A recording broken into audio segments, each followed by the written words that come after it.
اللہ تعالیٰ جل وعلا نے ارشاد فرمایا کہ اے ایمان والو، تم پر رمضان کے روزے کتب علیکم الصیام، تم پر روزے فرض کیے گئے جیسے تم سے پہلے لوگوں پر فرض کیے گئے تھے، لعلکم تتقون، تاکہ تم پرہیزگار بنو، ایام معدودات، چند گنے ہوئے دن ہیں، گنتی کے دن ہیں جن میں تم پر روزہ رکھنا جو ہے وہ اللہ تعالیٰ نے لازمی قرار دیا۔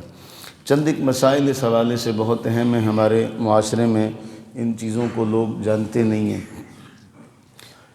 مفتی منیب الرحمن صاحب زیدہ مجدہو نے ایک پورے اس حوالے سے ایک کالم لکھا اور اپنی کتاب میں اس کو پورا درج کیا ہے، وہیں سے یہ بات آپ کے سامنے گوش گزار کر رہا ہوں۔ مفتی صاحب فرماتے ہیں کہ اگر بلڈ ٹیسٹ کے لیے کوئی اپنا خون کسی کو دیتا ہے یا بلڈ ٹیسٹ کے لیے خون نکلواتا ہے یا کسی کو خون عطیہ دیتا ہے تو اس سے روزہ نہیں ٹوٹتا، کیونکہ وہ خون دے رہا ہے، خون نکلوا رہا ہے، اس سے روزہ نہیں ٹوٹتا۔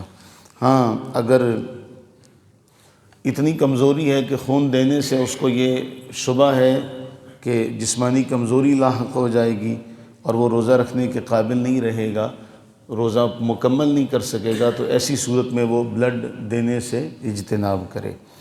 دوسرا مسئلہ مفتی صاحب نے لکھا کہ کان میں دوا ڈالنے سے، کان میں تیل ڈالنے سے روزہ نہیں ٹوٹتا، کان میں تیل وغیرہ ڈالنے سے روزہ نہیں ٹوٹتا، یہ اس حوالے سے ذہن میں رکھیے گا۔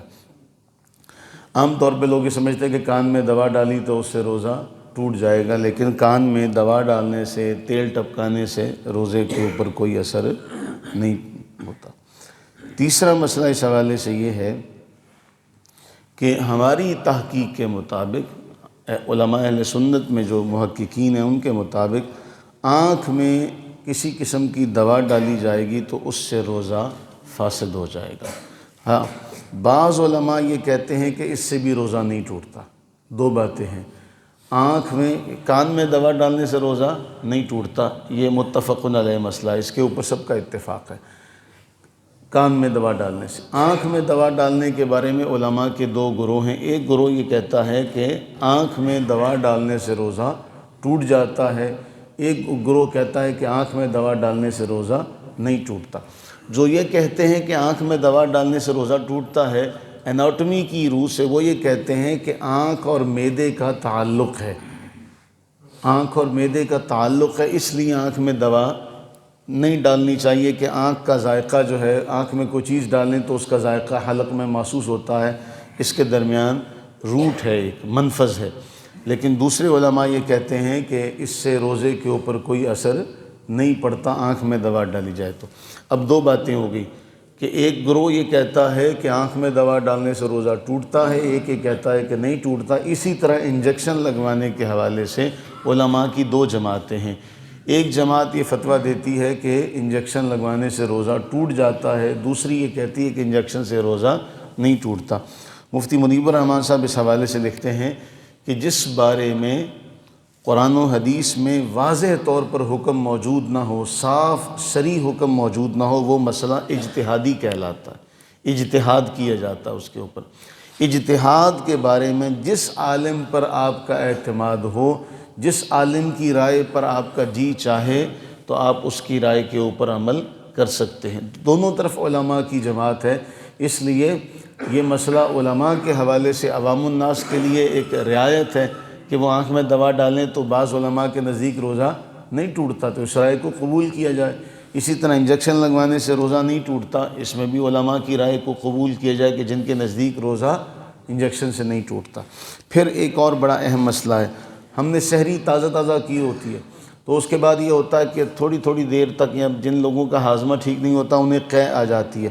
اس حوالے سے فقہا لکھتے ہیں کہ روزے کی حالت میں خود بخود غیر اختیاری طور پر قے آئے اور حلق میں واپس نہ لوٹائی جائے تو اس صورت میں روزہ فاسد نہیں ہوگا، اگرچہ کتنی ہی قے کیوں نہ ہو۔ تھوڑی ہے، منہ بھر کے ہے، وہ غیر ارادی طور پر آئی اور آپ نے باہر پھینک دی، اس سے روزے کے اوپر روزہ فاسد نہیں ہوگا، وہ چاہے زیادہ ہے چاہے تھوڑی ہے۔ دوسرا یہ ہے کہ آئی تو غیر اختیاری طور پہ قے آ گئی اور منہ بھر کر آئی. اب منہ بھر کے قے آئی اور اس میں چنے کی صورت میں بھی آپ جان بوجھ کر مقدار واپس لے گئے تو اس سے فقہا فرماتے ہیں کہ روزہ ٹوٹ جائے گا. لیکن اگر خود بخود چلی گئی تو اس سے روزہ نہیں ٹوٹے گا. یہ ایک اہم بات ہے اس حوالے سے. دوسرا اہم معاملہ اس حوالے سے یہ ہے کہ سحری سے پہلے اگر کسی کے اوپر غسل جنابت لازم ہو چکا تھا، یہ مسئلہ بہت اہم ہے. اگر سحری کرنے سے پہلے کسی کے اوپر غسل جنابت لازم ہو چکا تھا، اس نے غسل کرنا تھا، لیکن اب وہ ایسے وقت میں اٹھا ہے کہ اگر وہ نہاتا ہے تو سحری کا وقت نکل جائے گا، تو ایسی صورت میں فقہا یہ فرماتے ہیں کہ کلی وغیرہ کرے اور اپنا کلی کر کے اپنی وہ سحری کر کے روزہ رکھ سکتا، اس کے بعد وہ نہا سکتا، اس میں اس کی اجازت ہے. یہ ہمارے ہاں یہ مسئلہ عام طور پہ سمجھا جاتا ہے، ایک بڑی غلط فہمی ہے لوگوں میں، انشاءاللہ جمعہ میں اس کو ذکر کریں گے کہ عورت کے اوپر اگر غسل لازم ہے، عورت اگر اپنے مخصوص ایام میں ہے تو وہ کہتے ہیں جی یہ ناپاک ہے. ہمارے ہاں یہ بھی سمجھا جاتا ہے کہ جی اگر مرد عورت دونوں پر غسل لازم ہے تو عورت اپنے بچے کو دودھ نہیں پلا سکتی، عورت جو ہے وہ ناشتہ نہیں بنا سکتی. ایسے تمام معاملات عورت وہ سارے کام کر سکتی ہے، اس کے کرنے میں اس کو کسی قسم کی گناہ والی بات نہیں ہے. وہ جو مسلمان ہے اس کے اوپر غسل کا حکم لاگو ہونے کا مطلب یہ ہے کہ وہ حکماً ناپاک ہے. حقیقتاً تو مسلمان، اللہ کے نبی علیہ السلام نے فرمایا مومن کبھی حقیقی طور پہ مومن ناپاک ہی نہیں ہوتا، یہ تو اس کا جسم ہے جو ناپاکی کے حکم میں آتا ہے. جیسے ہی وہ غسل کرتا ہے وہ پاک ہو جاتا ہے، ورنہ اللہ کے نبی علیہ السلام نے مومن کبھی بھی ناپاک نہیں ہوتا. اللہ تعالی ہمیں یہ مسائل جاننے کی، ان مسائل کو یاد رکھنے کی توفیق عطا فرمائے. آمین ثم آمین.